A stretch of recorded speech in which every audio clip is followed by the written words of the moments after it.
This meeting is now being recorded. Good day and welcome to Launching Partners in Care, a new person-centered curriculum focused on recovery for people with serious mental illness.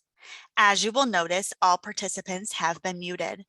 If you have a question to ask, please submit your questions in the Q&A pane, the icon of which can be located on the bottom of your Zoom window.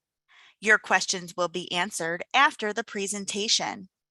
If you have any technical issues, please send a chat to all panelists and hosts, the directions of which you can find in the chat window. Thank you for joining, and please welcome Dr. Azal Javed, President of WPA. Thank you very much, dear friends, participants, ladies and gentlemen. This is indeed a historic day as we are having this collaboration between World Psychiatric Association and Fountain House, New York, in a very, very impressive way. We have been working on this collaboration for a few years with the main purpose of doing some collaborative work, especially in the area of teaching and training.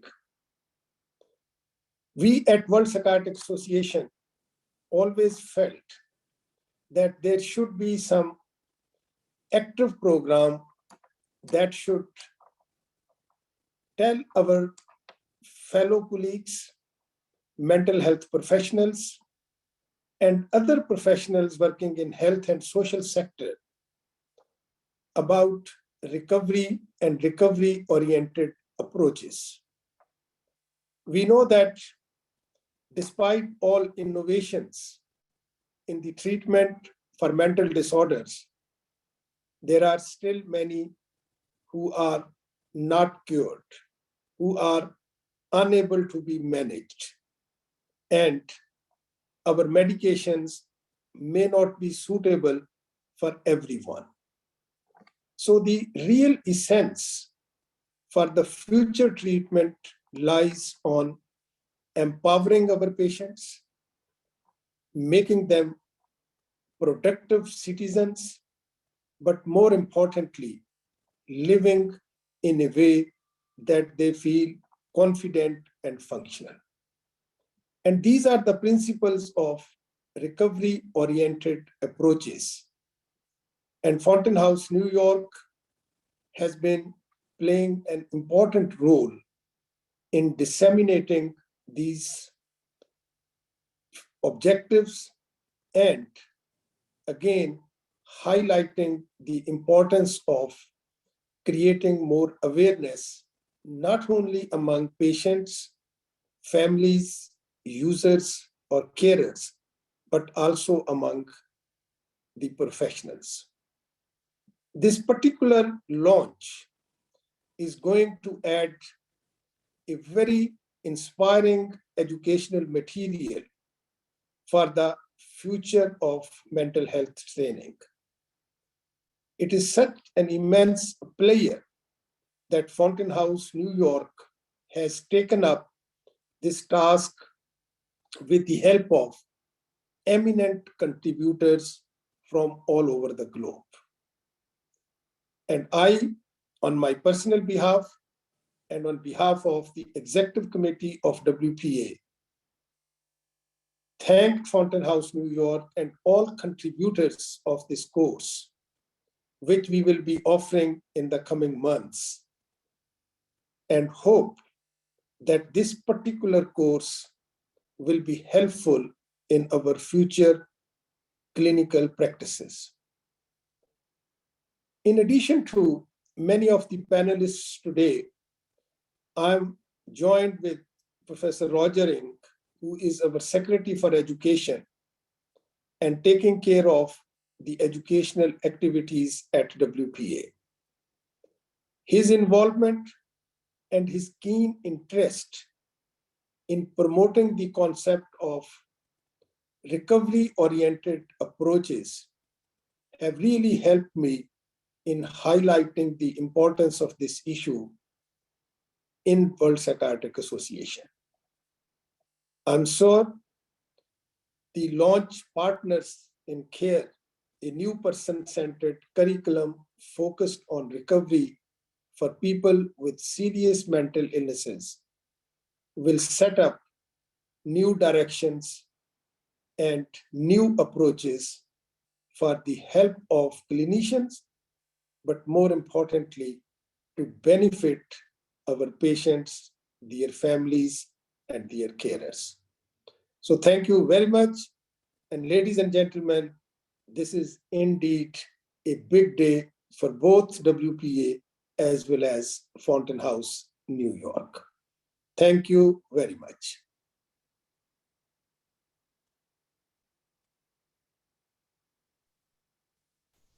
Thank you, Dr. Javed.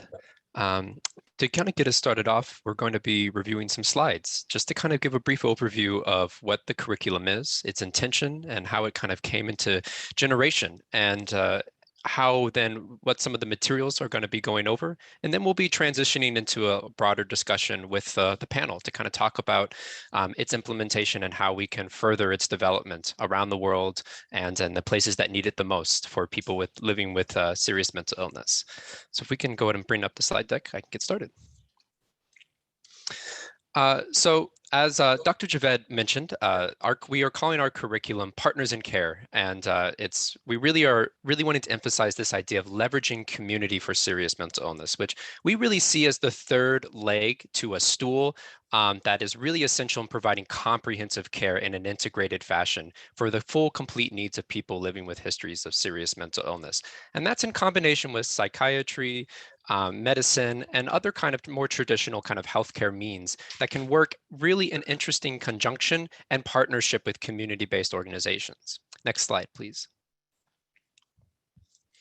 So what really motivated the development of this curriculum was there's been a lot of literature, material research ranging from the Lancet review articles and World Health Organization kind of missions, especially from the 2012-2020 mental health mission that really emphasizes the provision of comprehensive integrated mental health and social care services in community-based settings, and the further development of those settings and our understanding of how they uniquely contribute and work in partnership with other care providers to really meet the needs of people living with serious mental illness.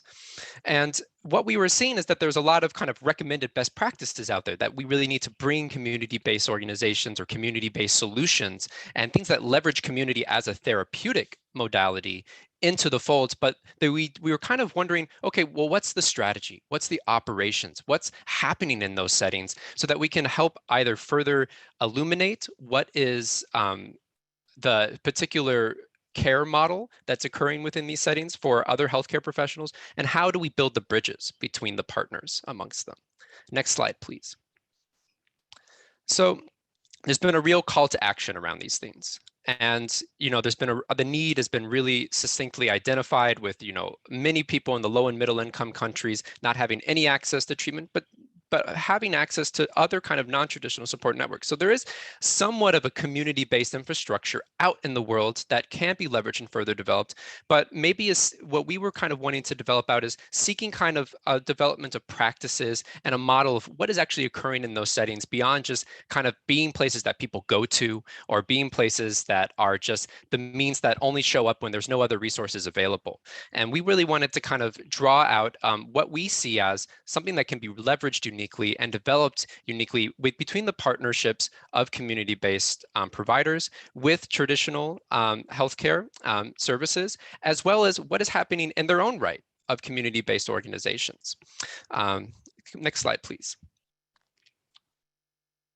So this was our initial vision and strategy, really wanting to really seize the moment and the interest in these best practice recommendations of further incorporating and developing community-based solutions for the issues around mental health and mental illness around the world.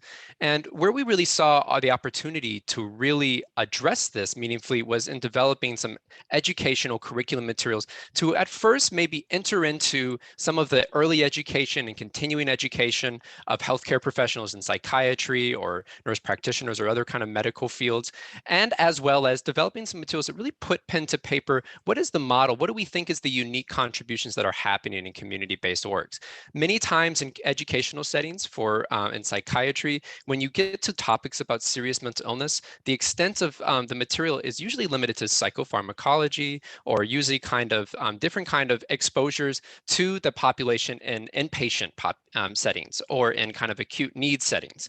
And there's this whole kind of range of solutions and strategies that are outside and go beyond those particular methods that we feel that really weren't having kind of the same kind of structured material and maybe exposure to. And we really wanted to build out some of this material in the form of partners in care.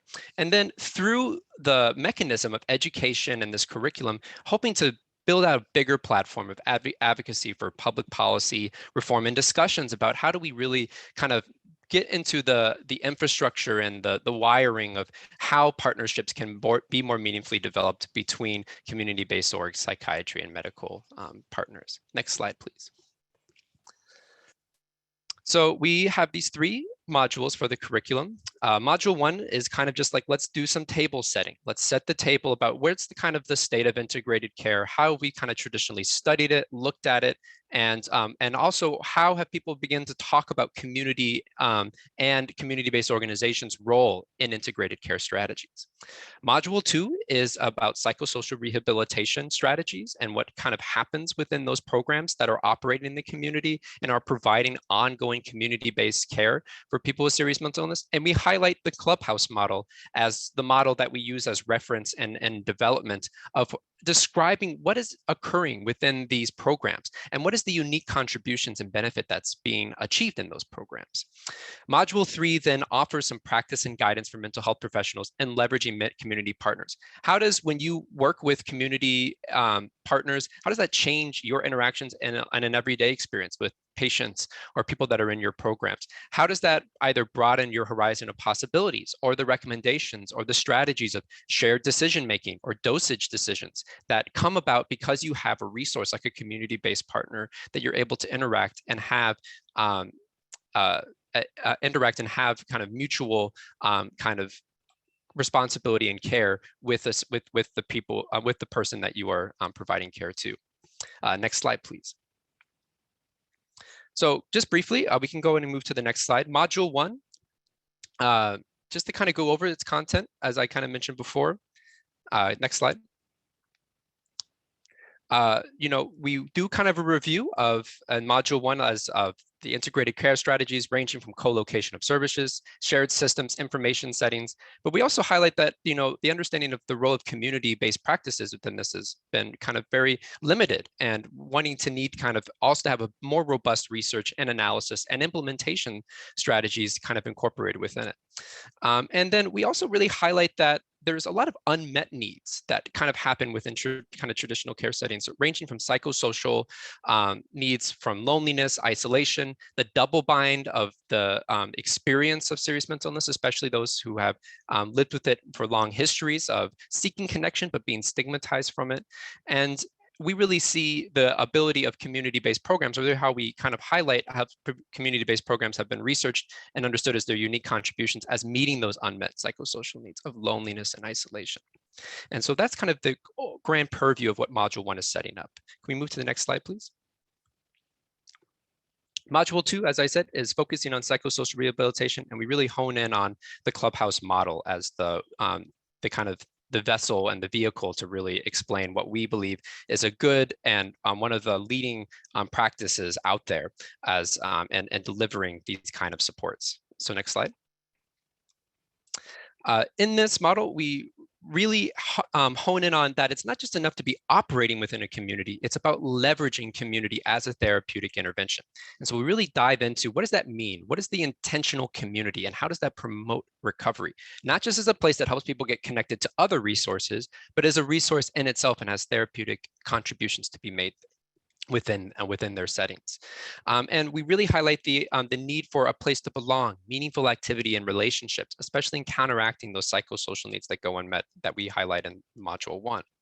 And then we kind of give an overview of what does programming look like? What is happening within these programs, from supporting employment, education, community, socializing? How is that structured intentionally within the everyday interactions and the intentional program settings of Clubhouse environments? And that could also be very similar to what you would see in other community-based settings around the world that aren't necessarily Clubhouses, but are really developing intentional settings that are contributing unique therapeutic outcomes for individuals as well. Can we move to the next slide? And we really want to highlight that we kind of introduce this idea that has been in the literature for a couple of years now, but is really that this social practice model, and what we mean by that, which is, as I kind of alluded to earlier, not just about being in the community, but leveraging community as a resource and as the means for therapeutic deliverance and engagement with populations of individuals who are seeking out that community. And that we really see this as potentially operating and being able to be integrated with existing global models and existing global infrastructure of community-based non-traditional supports and resources for people that are in low and middle income countries that may not have traditional care, access to traditional care resources, but maybe have non-traditional community-based programs that are maybe looking to kind of further operationalize or structure their model in accordance with something that has found success in other parts of the world. Next slide, please. Module 3 is the practice and guidance for mental health professionals and leverage community. So this is the so what. So now I'm a professional and I'm interested in doing this, and how does this change my everyday practice and experience? Next slide. And in this, we really emphasize the things that change when you are able to have partners in community-based settings, the things that are able to be impacted not only for your own maybe clinic or maybe your own kind of interactions with the members, but also what we like to call the rehabilitation alliance, this thing that kind of newly develops when you have this other actor in the room in the kind of community-based advocacy, and maybe instilling further trust brokerage for people that maybe are distrustful for traditional kind of care settings. And also that there's a different type of shared decision-making that is able to happen when you have a social history with an individual that's able to enter into the conversation and level of awareness in the decisions that have to be maybe made in a kind of a doctor's office or in a psychiatric kind of decision making situation. And that there's also the real emphasis in the kind of the Clubhouse and others community-based programs is that there's a real focus on equity. And then that equity of how people participate in those care settings can hopefully kind of rise up, and the experience of empowerment can also be translated to engagements and interactions with psychiatrists or doctors, where the person can self-advocate, but also feel like they have, they're advocating not just for medical decisions, but for their social, their greater life experiences. What am I wanting to accomplish, and what are the goals? And do I have a place where I can seek out those goals too? Instead of just when I leave the doctor's office, I maybe go back to circumstances of isolation or loneliness or lack of opportunities. I have a Clubhouse community that maybe the successes that I'm achieving in the medical and the psychiatric setting, I'm able to enact, I'm able to act out, I'm able to achieve and get access to resources that then can really leverage the accomplishments that maybe I'm achieving in the medical and the psychiatric setting. And those things can be like optimal minimal dosaging, decision-making, strength-based assessments, and person-centered follow-through that is continuous and can be updated over time. Next slide, please.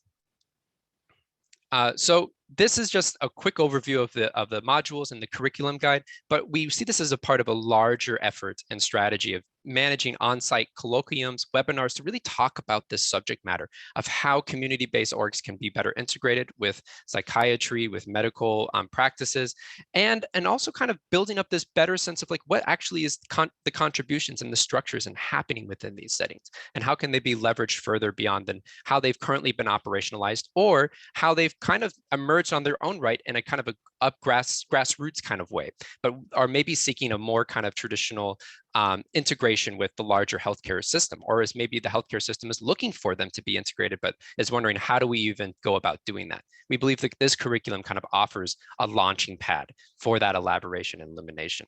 And that can lead to further kind of immersion opportunities or symposiums just about this subject matter of why community and how community, more writ large in our kind of discussions on how to really provide comprehensive care solutions. We do want to highlight those that we do have some trainings also that go beyond just you being able to reference this material and kind of maybe decide and do some self-guided developments with the curriculum itself, but also trainings that are happening on April 14th, on April 21st, and April 28th, each one respectively going over a different module that we will be engaging and diving deeper into the context, and also talking and working with people with lived experience to also kind of walk through their contributions in the Clubhouse and how they see it working for them and how they would like to see it grow. Okay. And with that, we also really want to give you a sense of what happens in the Clubhouse. So we have a quick video that kind of highlights those experiences and some of the memberships, and sometimes it's easier to show than tell. And then with the ending of that video of kind of getting the sense of what's the dynamic, what's the feel, what's the vibe, really. And that's the thing that attracts a lot of people to these Clubhouse communities. We will then kind of move into the panels with Dr. C, and we'll wrap up and start the discussion from there. Thank you, everybody.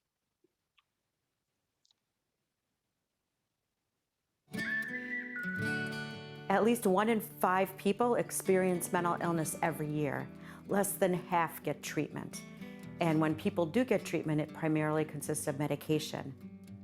The Clubhouse Model offers people living with mental illness opportunities for friendship, for employment, housing, education, and access to medical and psychiatric services in a single, caring, and safe environment. Clubhouses are cost-effective. 1 year at the Clubhouse costs less than a week in the hospital. People come to a clubhouse and they're needed, and they work in partnership, members and staff, to operate the club. Having that purpose facilitates people's recovery and also is a natural mechanism to build relationships and creating a community. The Clubhouse model fills the void in the mental health system. I'm a psychiatrist. My job is to make sure your diagnosis is right and make sure I'm treating the symptoms so they create the least barriers and the least limitations on you possible, or create the least distress. That's actually a tiny part of what helps people recover and helps people live the lives they want to live. The rest of it is figuring out how to re-engage in life in a way that makes sense for you. It's recapturing that sense of purpose. The Clubhouse is doing all that. It's helping people actually reconnect with what it means to be a human, what it means to imagine a future, what it means to be part of society. Life before Clubhouse was very challenging. It was lonely. I felt depression, anxiety. The impact that it's had on my life is just doing, seeing, and believing in myself in a different way. First, I kind of came with the idea that I wanted to socialize with people. I didn't want a job. I didn't want to do those things. And literally in a few months, that perspective all changed. Because I was like, well, if all of these people here can work and they're engaging and doing these things, why not me? It gave me such confidence that I don't think I would have been able to tap into if I hadn't come to the Clubhouse.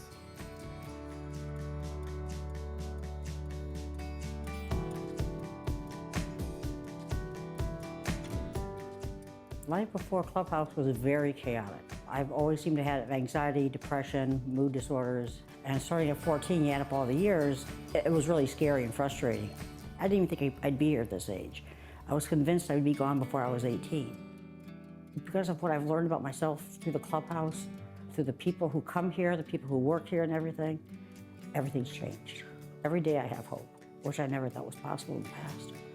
I began the journey to start a Clubhouse because I have a son who was hospitalized. Hospitals are great, but they send you home and you're isolated. And every Clubhouse I called wanted to help me. The amount of support out there from Clubhouse, Clubhouse International, the Cleveland Clubhouse. Without the Cleveland Clubhouse, we would have never started Dayton. The Ohio Clubhouse Coalition, it consists of 3 clubhouses: Pathway Clubhouse, Miracle Clubhouse in Dayton, and Magnolia Clubhouse in Cleveland. We tasked ourselves with the mission of growing the Clubhouse footprint. There should be a Clubhouse in every city. You know, it certainly changed my life, and it can change your life too. On behalf of Clubhouse International, we are excited and look forward to partnering with you on your journey to start a clubhouse in your community. It'll not only change your community, it'll make your community a better one, reduced costs of emergency rooms, psychiatric hospitalizations, involvement in the forensic systems. This model, the Clubhouse model, is an evidence-based, over 70 years old, proven model. We're really looking forward to working with you. Come join the club. Help us change the world for your community and for communities all across the globe. Join the club. Join the club. Join the club. I did.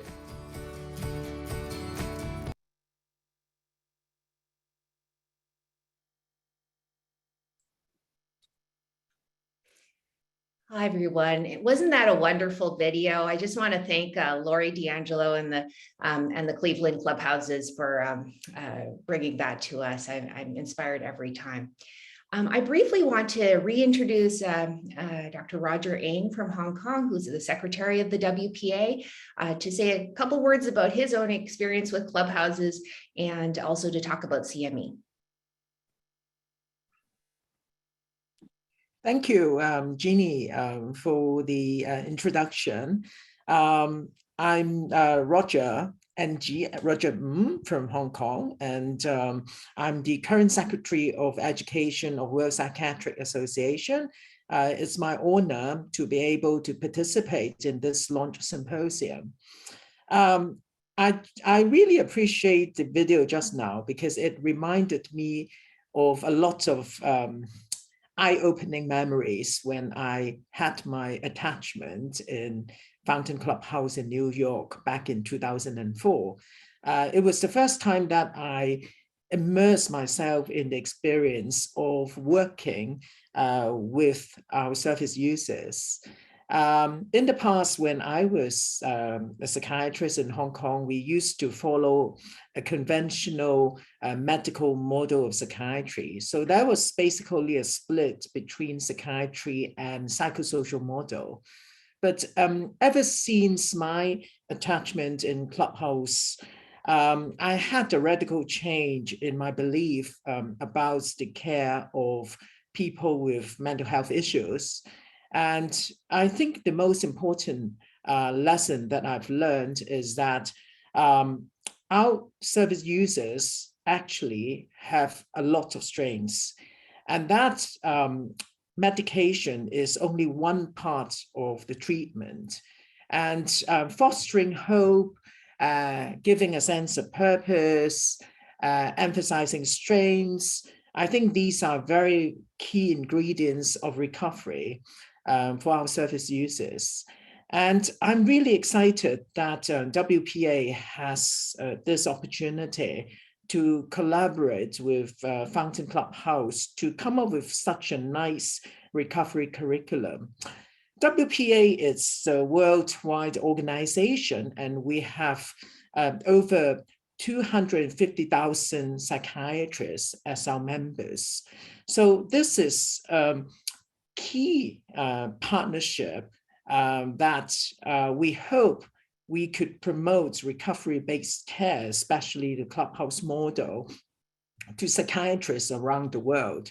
As most of you will probably know that a lot of psychiatrists in the developing part of the world, they might not have the privilege of learning about the Clubhouse model or recovery care as I did back in 2004 or even now. So I think it's important that such recovery curriculum will be available to the WPA members for learning. And as far as I understand, that this module training will be available to all WPA members for free, and they will be conducted online. And I hope that these modules could be recorded and then be uploaded to our learning management system in WPA. We have a learning management system in WPA that is available to WPA members. And this would provide an opportunity for all the WPA members who do not have the opportunity to attend the online training live in the month of April.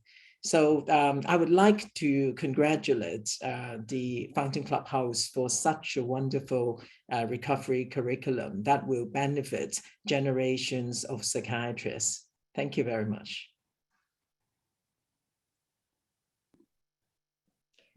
Thank you, Dr. So I'm Dr. Jeannie C. I am a New York City psychiatrist, originally from Canada, but I have been very happy in the last year to become the medical director of Fountain House. And I'm also an associate professor of psychiatry at the New York University. I remember the first time that I visited Fountain House 15 years ago as part of my public psychiatry training at Columbia, and just really being moved by how it is a place of hope and meaning for so many people, both members and staff alike, and how everyone there comes to work to feel needed by other people and to know that they are not and have never been alone. And at that time, Dr. Ralph Aquila, who had been the medical director of Fountain House for the last 30 years, had been creating this Partners in Care collaboration and advisory board that has brought together people from around the world, including Dr. Javed, who is such a great supporter, to work on spreading the Clubhouse model, spreading the good news about it beyond the United States and other countries that had been early adopters to really all over the world. And I think there are so many communities that have such limited psychiatric supports, as Kevin spoke about, and that could benefit from this kind of a community model. So I am really happy today to introduce the panel that's going to talk about different aspects of the Clubhouse model and about how us as psychiatrists can partner with it and really use it as a very important tool to help people. The members of the panel today include Craig Bayer, who is a friend of mine and a member of Fountain House. He is a poet, a journalist, and the editor and founder of Fountain House's Roar Journal, which is distributed internationally. Dr. Francesca Pernice is an associate professor of educational psychology and the director of the counseling psychology program, and as well the co-director of the mental health and wellness clinic in the College of Education at Wayne State University. Cyrus Napolitano is also a member of Fountain House and the co-director of the Clubhouse New York Coalition. And that has taken him internationally as well to talk about Clubhouse. And Dr. Eric Atchis is an associate professor and directs the Division of Psychiatry and Behavioral Medicine for the Michigan State University College of Human Medicine. So really exciting to have this panel with us today. I'm going to start the discussion by asking each of them a question that will help them to tell us about their experience with clubhouses. Followed by that, we will have a question and answer period moderated by Dr. Pernice. But my first question is for Craig. Craig, you have been a member of Fountain House, the original clubhouse of the world, for 7 years now, and you've collaborated on making this Partners in Care curriculum. I just want to see if you can reflect on the role that community psychiatry and psychiatrists have played in your recovery journey. Certainly. I want to say hello to the mental health world. Proud to be a member of Fountain House and to be here on behalf of Fountain House. I think the most important story I have to relate is the story I have of having been in a state hospital. I was about to be released, and they wanted to know where I wanted to live. And I just said that I wanted to return to New York City, my home. And the psychiatrist on duty there simply told me that he didn't think that was such a good idea, that I might not be able to handle being in New York City. And so basically, it was sort of like a demoralizing and scary experience to be told by your psychiatrist that basically you're unfit to live the life you want to live. And I think there's a big difference between That particular psychiatrist and the community psychiatrists at Fountain House and around the world who believe in recovery, who believe in the dignity of mentally ill people. And basically, Fountain House has always encouraged people to pursue their dreams, to believe in their own recovery, and basically, lead their lives the way they see fit. And that Dr. C and Dr. Aquila have been very instrumental in helping me to lead the life that I see fit, as opposed to leading a life which is medically supervised.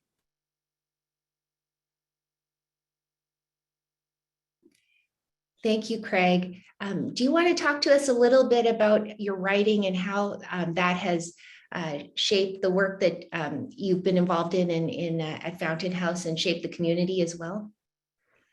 Well, Fountain House has been very instrumental in rebuilding my confidence in my own writing. Being published in a newspaper, for instance, has been a major asset for me psychologically. You get all sorts of support from people all over the house, all over the mental health community, or at least the Clubhouse community, where people have the opportunity to read my writings. And so I was reborn as a writer at Fountain House. When I was not at Fountain House, I was busy writing angry blogs to newspapers and news stations, not getting very far, and really freaking out my family, to be honest about that. And they didn't think I was going anywhere. And as a result, they really thought that I should change direction in my life.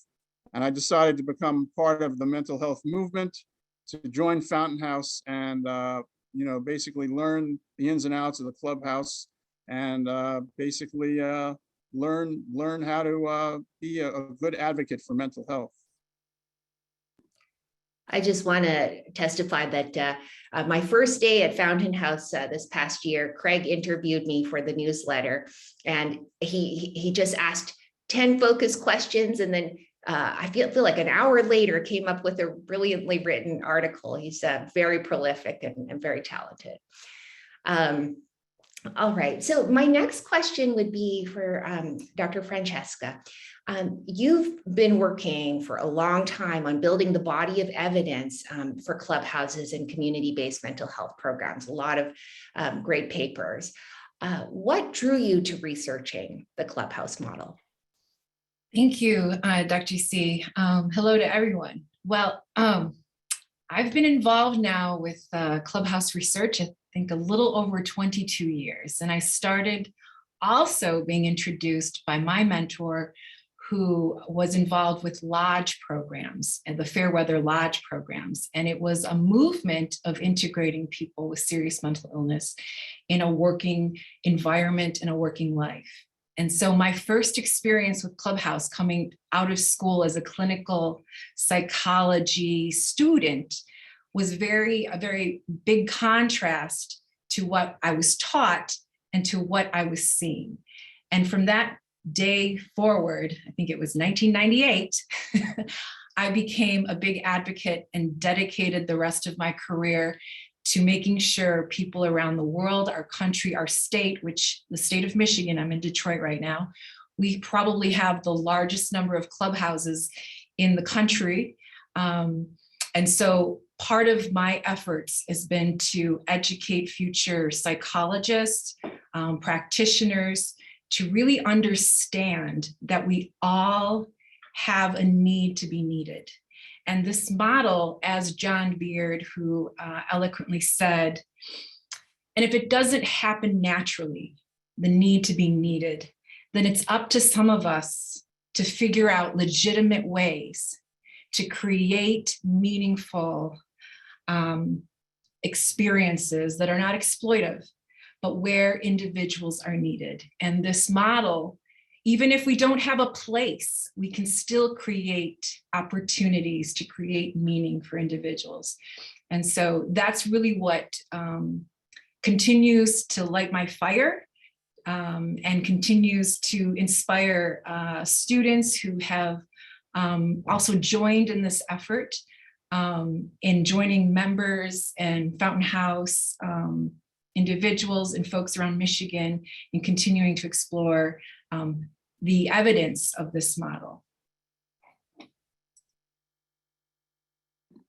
Thank you. And, I think it's really exciting that we have this growing body of research. And I think many people have talked about the need for comparative studies too, to help us understand the place of Clubhouse in the larger body of psychiatric interventions. So really important work you're doing, Dr. Francesca. Now a question for Cyrus. You've been a member of Fountain House and you've dedicated close to 2 decades to promoting and developing the Clubhouse model. I just want to ask what kinds of opportunities do you see in developing and disseminating the Partners in Care curriculum for people living with mental illness, both here and in the States and internationally? Sure. Thank you, Dr. C. And I would just want to say good morning, good afternoon, good evening, wherever you are in the world. We welcome you, all of our friends, our colleagues, our supporters, and all of the newcomers who are just learning about Fountain House, the Clubhouse model, and the Partners in Care curriculum that we've developed over the past few years, particularly under the suggestion of Dr. Javed from the WPA and Dr. Ralph Aquila, who I'm not sure if he's here in the audience somewhere listening to all of us, but without these two gentlemen and without this team that's come together to work worldwide on developing this webinar and the modules, we wouldn't be able to address, I think, as well the global unmet need. And I want to revisit that for a moment, because I think it's important to have some kind of basic numbers so people can grasp. I think most people on this webinar are already familiar with this, but anybody who's watching it later on. So if you're talking about the mortality rate of people with serious mental illness, the World Health Organization and Fountain House partnered together on a study on comorbidities a number of years ago, where people are dying 14 to 32 years younger than the general population. And this is a global statistic. It's not a US-centric or Western Europe-centric. This is globally. We're talking about a huge problem here. We're talking about loneliness and isolation, which Kevin mentioned earlier on today. We're talking about homelessness and our members being involved in the criminal justice system and the impact that's had. Of course, COVID has had a huge impact on mental health around the world. It doesn't matter where you're at. And then we're talking about maybe 450 million people globally who have some sort of mental illness. 20 million people, according to the World Health Organization, have schizophrenia, and 45 million people with bipolar disorder. And these are staggering numbers when you just look at it, raw numbers overall. And how can we meet this need? And I think what we are attempting to do is provide a solution, local solutions to this global challenge.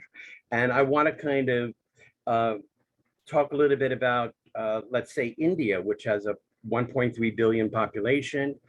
There are about 9,000 psychiatrists and maybe 4,500 to 5,000 practicing throughout the entire country.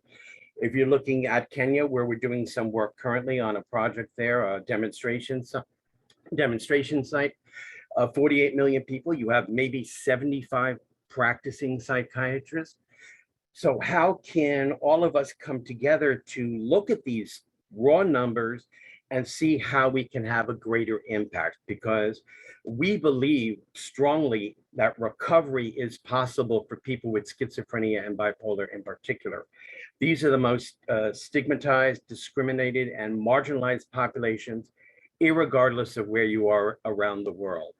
And I think there are a couple of examples we can point to. We can look at the first clubhouse that was established internationally was Fountain House, Pakistan, in Lahore, back in 1971, I believe it was.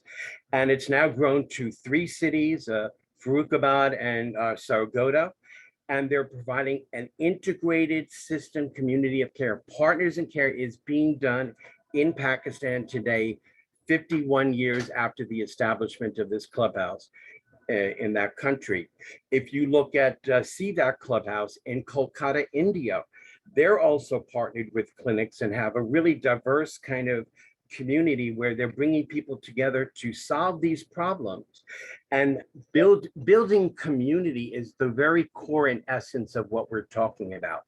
So the Clubhouse model is best practice. Do you need a Clubhouse in order to do this kind of work? No. We believe using what we call social practice, that you can implement community-based programs around the world because you are able to do that based on the culture and the language and the religion. And I want to talk briefly about Kenya, and then we can turn it over to the other panelists, where we're working on establishing a demonstration site in Bungoma, which is the western part of Kenya, on the border with Uganda. We had we held a seminar 2 years ago in Nairobi, and then we traveled cross country.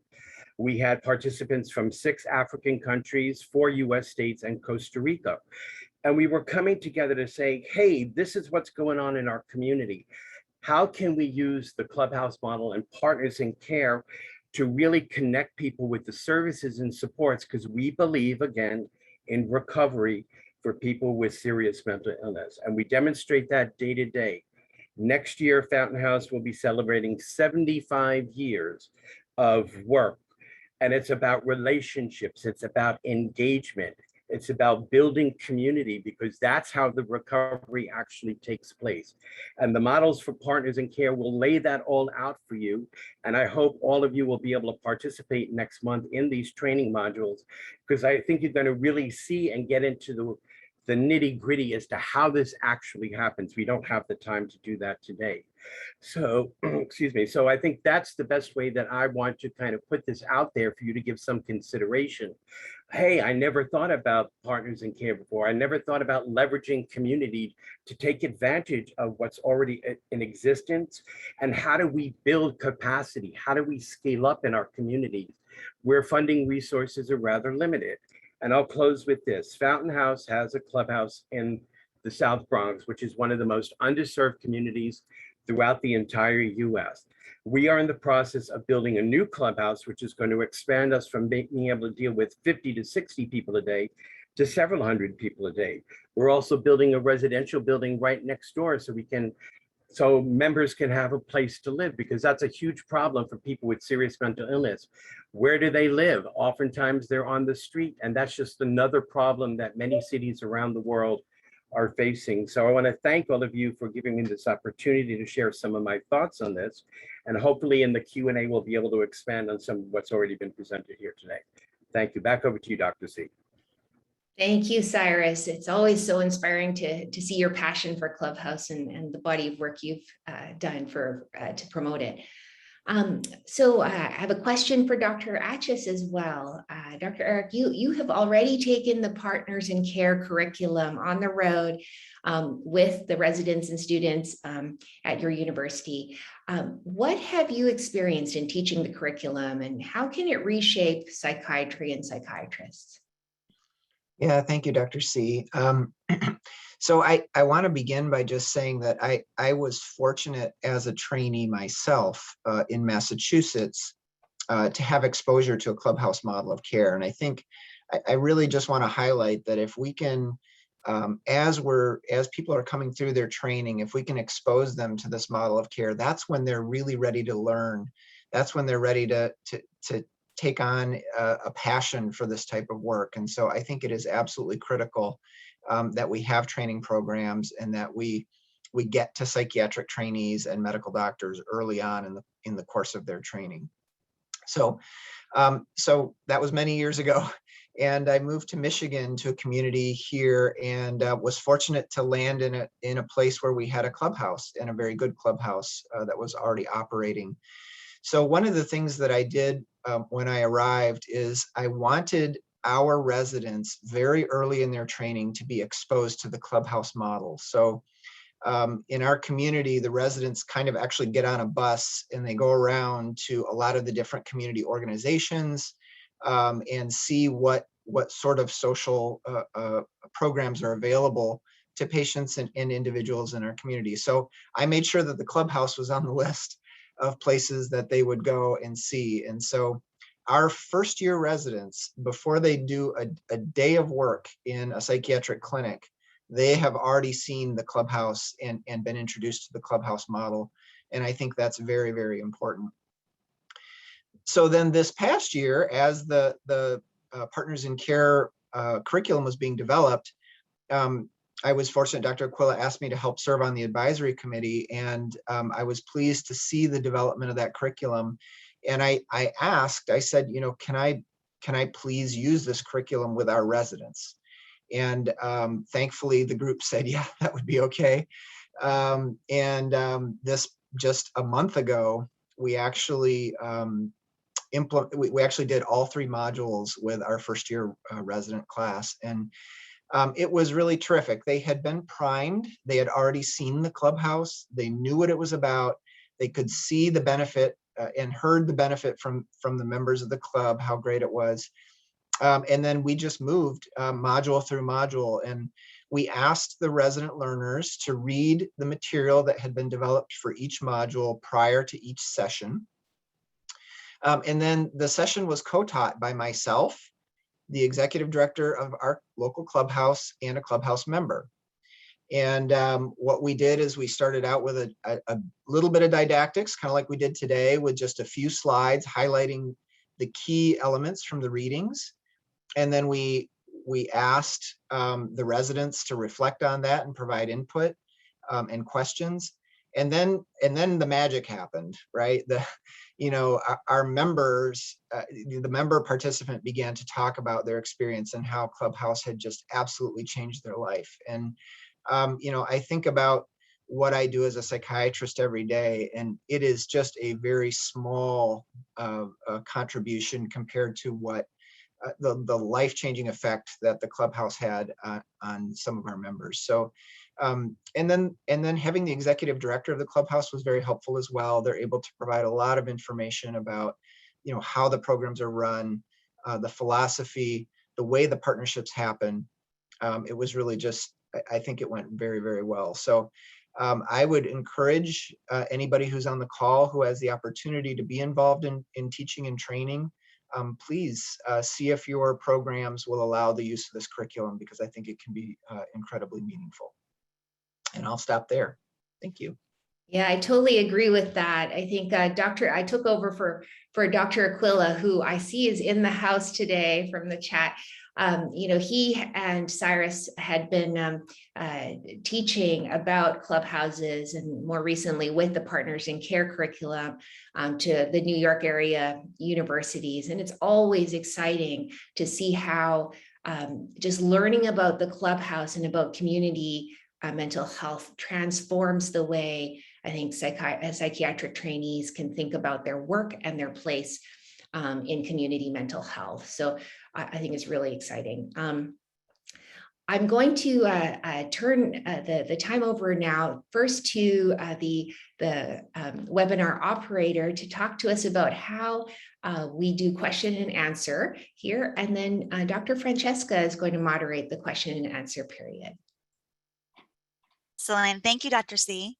For those that have a question they would like to ask, please submit your questions in the Q&A pane, the icon of which can be located on the bottom of your Zoom window. Your first question is, what does it look like for a community-based mental health organization to partner with a clinic on the grounds? Francesca?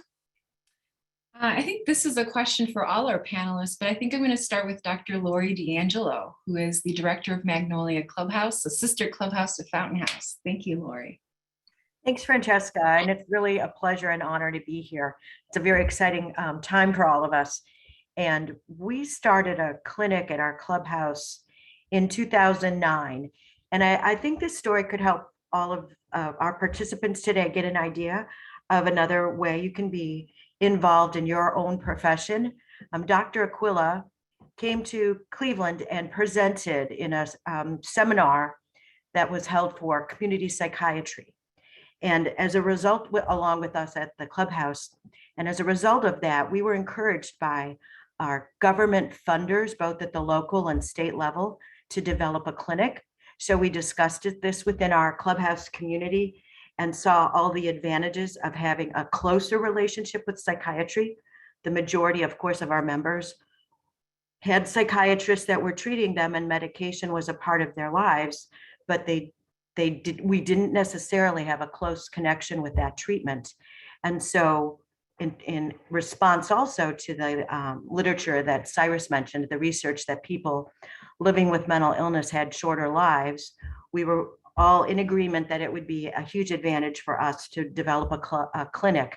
And so we have a clinic in a physical facility right behind our buildings. We're in two turn of the century homes and have a carriage house where horse and carriages used to go that we renovated, and that's our clinic. So it's very cozy, and it's been a wonderful opportunity to integrate care. Our provider offers primary care and psychiatric services and is a part of our community. And I think that's the key. As long as the folks working with you share the culture and all of the information that you've heard described here, like Craig said so eloquently, having people that believe in your life and help you see your full potential and a way to move forward and work in partnership is the root of what you need. And so the culture can embrace, and the Clubhouse community is a resource for the psychiatrist as well. And what we've heard our practitioners say is that they really appreciate seeing a person's life beyond their symptoms and having the support of the Clubhouse community in helping each person achieve their goals. So my encouragement is to all of you out there, visit a Clubhouse if you can. There's over 320 around the world. And if there isn't a Clubhouse near you, you can still learn about this and help educate, as Eric said, the broader community and your colleagues, and do some policy reform and advocacy, perhaps, that will encourage systems to implement this model. It's cost effective, it's universal, and it saves lives. Thank you, Lori. Operator, our next question, please. Thank you. What do you hope to accomplish through the Partners in Care program? I think that question could also go to Dr. C and Dr. Atchis, and I know Dr. Aquila is out here as well in the audience. As you know, he was essentially the reason that we're all here together, and I want to also take another moment to give a shout out to Dr. Aquila. But Dr. C, who has assumed the new director, the medical director of Fountain House, would you like to take that question? I think Dr. Atchis said it well too. I want every psychiatric trainee and psychiatrist to be as excited about the potential of Clubhouse as I am. You know, I come from the world of assertive community treatment. If there are any ACT docs out there, you know, you feel, I think a friend of mine called it the Ferrari of psychiatry, right? You have 10 people going out into the field, multidisciplinary team, to try to understand people in their context and really help them. But I think in many ways, Clubhouse is like the luxury yacht of psychiatry. You have even more resources, like a whole community of people who knows a person very well and can give them opportunities that help them to actualize their recovery goals in a real way. And I think for every psychiatrist out there, like if you can build something like this, or if you have something like this in your community, it really changes your relationship to your patients, the possibilities of how you can help them. I think where there isn't a Clubhouse, we should talk and see, you know, how we can create that. But Partners in Care really helps psychiatrists like me to understand, okay, if there's a Clubhouse, what is inside of it? What's going on? And how can this help me with shared decision-making? How can this broker trust between me and my patient? The patient may trust me and what I'm recommending because the Clubhouse trusts me, and that trust is brokered by that Clubhouse and by the social practitioners who accompany the patient to my office, or who advocate for the patient when they have different needs. I think all of that is really an important part of why we need the Partners in Care curriculum. Thank you, Yeah, and I would just add, what I love about the Partners in Care curriculum is that it combines what I view as the two most important things: the members who are experiencing this wonderful environment, and also it pulls together the evidence. And Dr. Pernice, you as much as anybody has done such a great job of helping gather the evidence to support the model. And the reason why I think that is also important is because the language of science is the language of the medical community. And the language of science and outcomes is the language of policymakers. And so in this curriculum, we've brought together the evidence to support the efficacy of this model. And then we get to hear it from people who are experiencing it. And both are critically important voices, and both are necessary to affect change and to allow these programs to move forward, allow people to begin to do them in more communities. And so that's where I really think what I love about the Partners in Care curriculum. It really brings those two together in such a marvelous way. Thank you to you both. Operator, with the next question, please. What are the challenges of a Clubhouse recovery model for severe mental illness? I think maybe if Craig or Cyrus and even Kevin want to address that question. Certainly, I can address the question. I think the main challenge with the Clubhouse recovery model is that people enjoy this model. They love it, and they love it dearly. And I think this is a community, not just this is not a hospital. This is not an ordinary organization. It's a community, and the community means a hell of a lot to people. And as a result, moving on might be the hardest challenge. I mean, people hate to say goodbye, whether they're staff or members or administrators. When it's time to say goodbye, to move on to bigger and greater things, it's painful to do. And I think that's one of the great challenges of the model. Thank you, Craig. Yeah, if I can just do a follow-up to that. I want to, we're talking a lot about community here, but what does that actually mean at the Clubhouse level?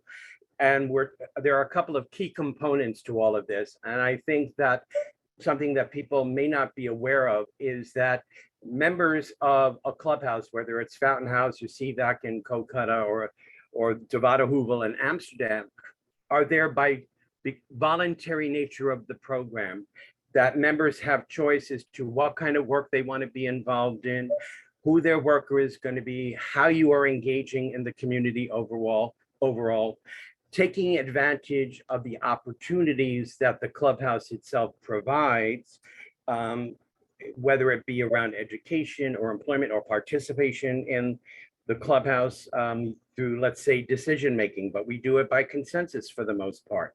So these are some of the basic elements of the Clubhouse model. And we've also developed what we call social practice, which gets a little bit more into the day-to-day, not the operations, but the kind of philosophy and the language that we use in the Clubhouse, where we're talking about engaging members and building relationships, because this is part of building community. And you're taking that community and you're leveraging it so that members can have recovery and rehabilitation. And somebody had posted a question, well, do you have to have a physical place to do this? And the answer is no. And, there are programs that are based on what we actually do at Fountain House, say, let's say in Atlanta, I don't remember the name of the program off the top of that, where they meet in a city park. And I think we're also doing the same thing here in New York City. So to do this kind of community building, Clubhouse is best practice, but you don't need to have a building with 4 walls where you can meet. And Dr. Alan Doyle, who was our director of education training for 15 years, he's always thinking about the Clubhouse without walls and what does that look like. That means the member is engaged in day-to-day living, that they're engaged in society, that they're participating in voting, and that they're they were able to get married because they were able to hold down a job and they can afford an apartment where they can actually live and raise a family. The needs and wants of people with serious mental illness are the same as everybody else. We just need a little bit more help to get there. And the Clubhouse model as best practice, we believe, is the best way to use this, and utilizing partners in care, having the relationships with psychiatrists and other mental health professionals, but other organizations like religious organizations, as they do in Sargodha, Fountain House Sargodha in Pakistan. So that would be my quick response to that. And following up just briefly to what Craig and Cyrus said, I think they really highlighted how do you kind of move into those spaces of self-determinism or growth beyond the clubhouse, or being able to operate in that position of equity. I think from my position as a former social practitioner and now as the director of research, I think that one of the challenges, but I think we're uniquely positioned to meet, is how do we create space for those opportunities for that growth and not just kind of maintaining limits on the opportunities or the co-participation in the model for the membership, especially as practitioners ourselves or professionals within that setting. How do we kind of give back the power, right? How do I basically work myself out of a job, right? I'm trying to basically uplift people into running and maintaining the community where I maybe no longer become necessary to a certain essential extent. And that's a constant challenge that always needs to be checked in with, or during those kind of dynamics within the clubhouse setting. I think the second challenge that goes beyond just that experience within the clubhouse is also just being able to interact more effectively with other healthcare partners that may not know what we're doing. And I think that's what the curriculum really is highlighting. All the research on integrated care says one of the most core essential things for partners to be effective with one another is to understand what's happening in their respective environments. And sometimes we hit up a lot against walls when people are like, oh, is it just like a day program? Is it a drop-in center? Is it just a place that people go to get meals, right? That's where they have in their mind, and that elaboration of what can be fully leveraged isn't really there. And I think that's one of the challenges that we're trying to meet with this curriculum is developing that content and material so that that awareness is there and partnerships can be built around a shared understanding. I wanted to add, I think this was referenced by both Craig and Cyrus. I think one of the challenges is because the clubhouse is voluntary, how do you keep folks engaged? How do you be creative about engaging people who are not yet ready to come to the clubhouse, or who are feeling very ill and unable to come to the clubhouse, or who have left for some time? How do you really find the thing that makes that person tick, that really gives them meaning, so that they can come back into or remain part of the community? And I think that is what Clubhouse offers in terms of having so many different people and resources to creatively engage someone. I think that's always been one of the challenges with serious mental illness, because many people with mental illnesses have varying levels of insight. So how do you reach out to someone beyond their diagnosis and really find something that you can connect with them on, that helps them be part of the community and not lose them to that sort of community follow-up that we're hoping for? Thank you. I also wanted just to point to a comment made by Dr. Aquila, who wants to emphasize that Fountain House addressed the social determinants of health at least 50 years before we had social determinants of health words going around, and really understanding the value of the importance of housing, wellness, physical wellness, mental wellness, community, and foremost, not denying anyone their humanity. And so offering a place of dignity and respect. And I think that is what the core values of this community is, and why it attracts so many people around the world in so many cultures with so many languages. So just wanted to add that. Thank you. Operator, do we have time for one more question? Certainly. What resources are available for creating an intentional community? Let's see. I think Dr. Lori D'Angelo.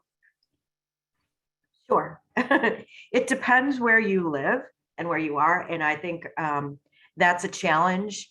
And that's been what's held, I think, the model back is first of all, people understanding it, because it is, I think, still ahead of its time and unlike anything else. So first we have to get people to understand what's possible and actually needed, and see this as necessary to helping people live better lives. Then how you fund it is determined a lot by your systems, but most primarily clubhouses are funded through government funding. And I think that's probably the best way to be able to start and grow. It's also really helpful to have a diversification of funding.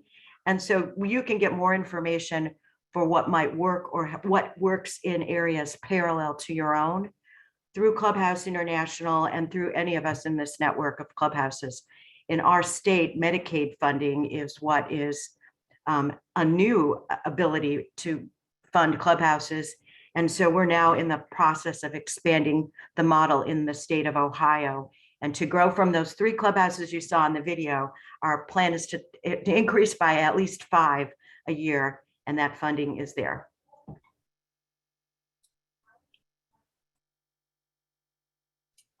Thank you, Lori. And I think we'll have operator one additional question. We do, thank you. They're rolling in, so if we don't get to your question, we will be answering those after the presentation today. So the last question for today, what is the role of the Clubhouse model in supporting families of people living with serious mental illness?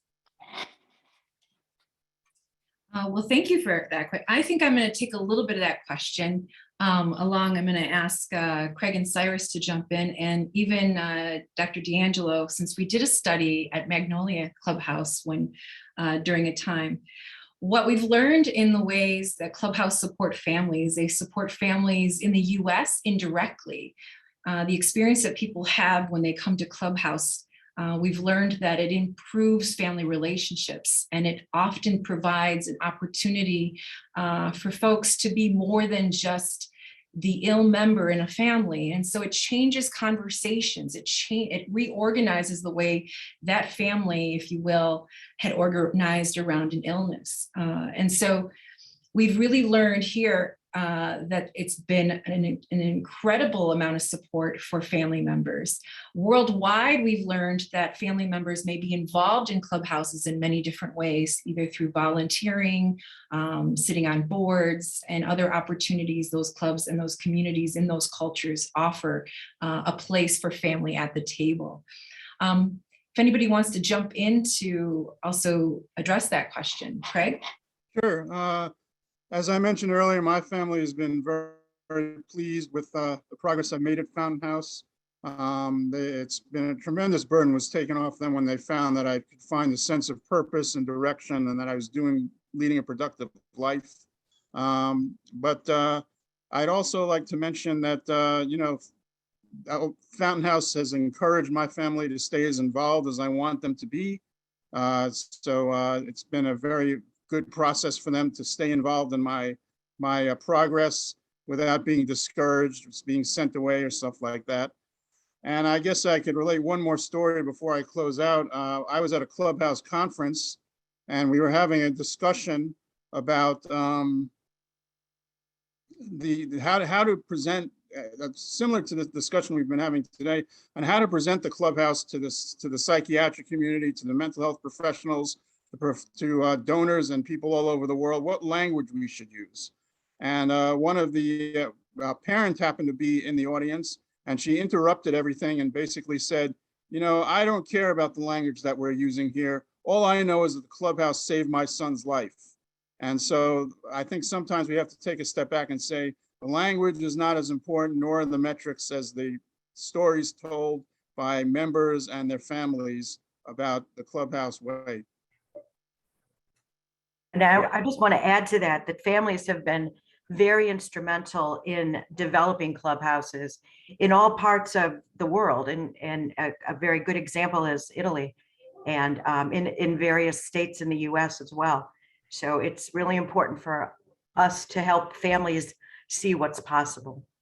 Right, if I could just do a quick follow-up to that, it's my understanding of, having done some travel around the world is that oftentimes the burden of taking care of the person with the serious mental illness falls upon the family members, probably a mother or a sister or somebody or a grandmother.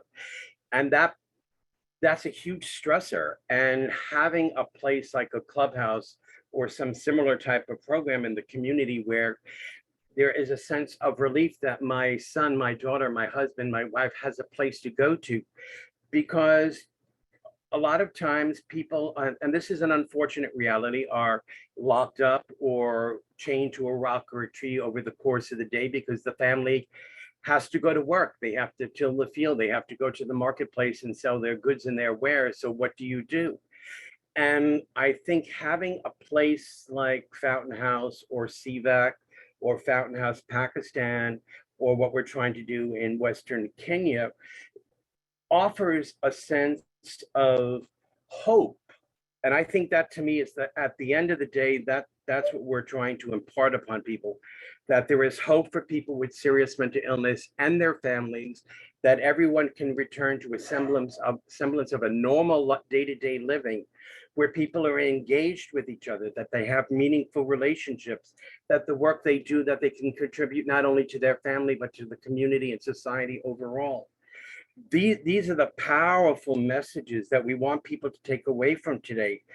Partners in Care and the Clubhouse model are the vehicles to get to that point, and how it's adapted and changed for different cultural settings, I think is we have a proven track record.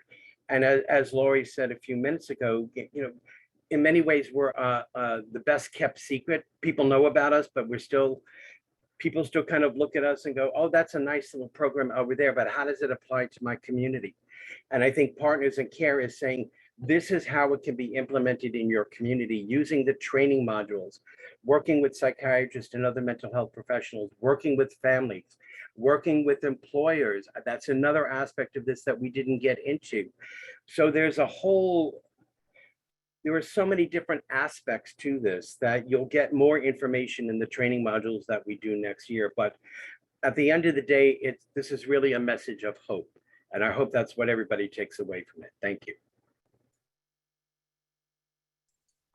Thank you, Cyrus. Thank you to all our panelists. Operator. Thank you, Francesca. We do have one more question that we want to cover. There's so many great questions flooding in. So let's just take one more quick question for everyone.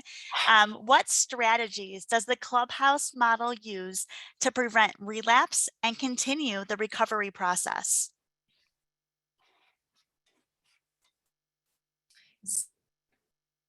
Thank you, operator. Is there anyone who would like to take that question? I think many of us may have a way to answer that. Maybe I'll ask Dr. Eric first.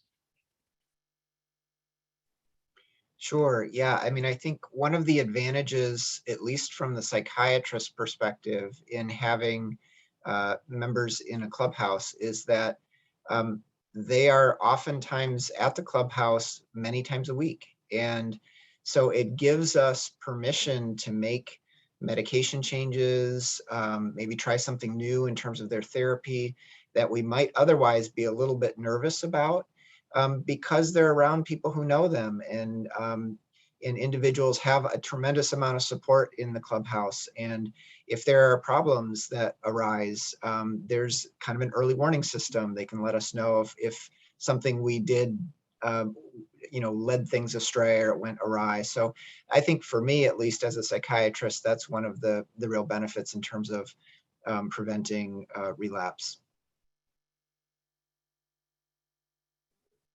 Yeah, I wanted to add that I believe that the Clubhouse is the psychiatrist's best friend. We are there 8 hours a day. The social practitioners and staff are there to basically make sure that we're stable, that we're moving forward, that we're motivated, that they can assess our mental health status on the spot, and they can do it in real time all day long if necessary. And therefore, the psychiatrist can be very well informed about how we're doing, as opposed to being confined to a 30-minute session where they may not get enough information. I think the community just activates if there are issues also that emerge when relapse happens. Serious mental illness is a chronic condition. And when issues do come up, that the consequences of them are maybe far more mitigated when you have a community, when you have people that are checking up, when you have people that also you have a sense of like, oh, I want to still be able to come in and do the things that are expected of me.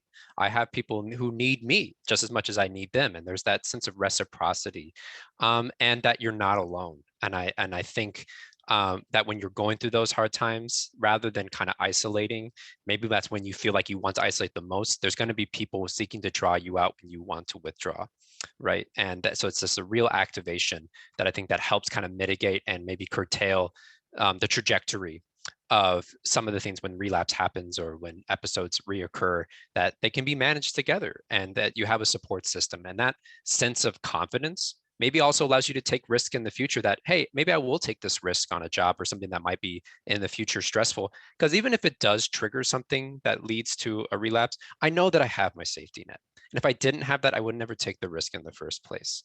So like, there's like this double-sided coin where, you know, I think the community really has a profound impact, not just on how we manage, you know, the chronicity of the condition, but also the opportunities that people seek out and the risk that they're willing to take while they're managing that condition as well.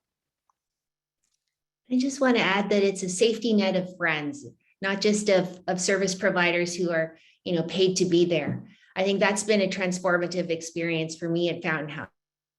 That, for instance, Craig is my friend. I need Craig as much as Craig, you know, might need me.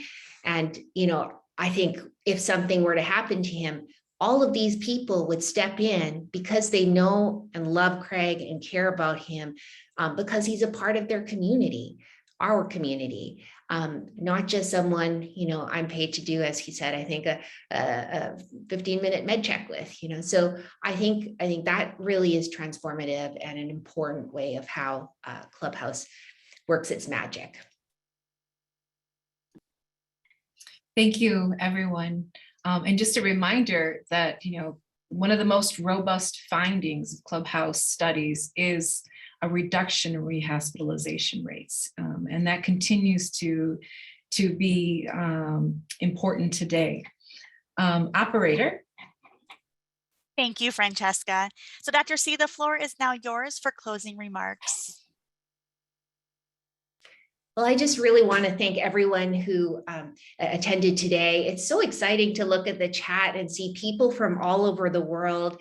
You know, I'm sure some who have clubhouses in their communities and some who I hope we will be in touch with to build new clubhouses, because this is such, I think, an important way that we as psychiatrists of the world can address the growing and important mental health problems that affect our communities. I want to thank all of these panelists that I've grown to know and really admire in the last several months, as well as Dr. Aquila, who's in the house, you know, for really working to bring information about Clubhouse and about community mental health to the world.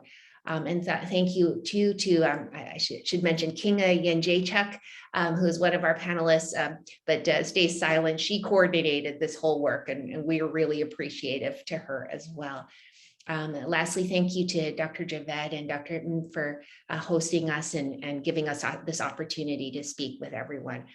We really hope that if you have a chance to come to New York, you will visit Fountain House. I will personally, you know, host your visit, and we'd love to meet everybody on the call at some point too.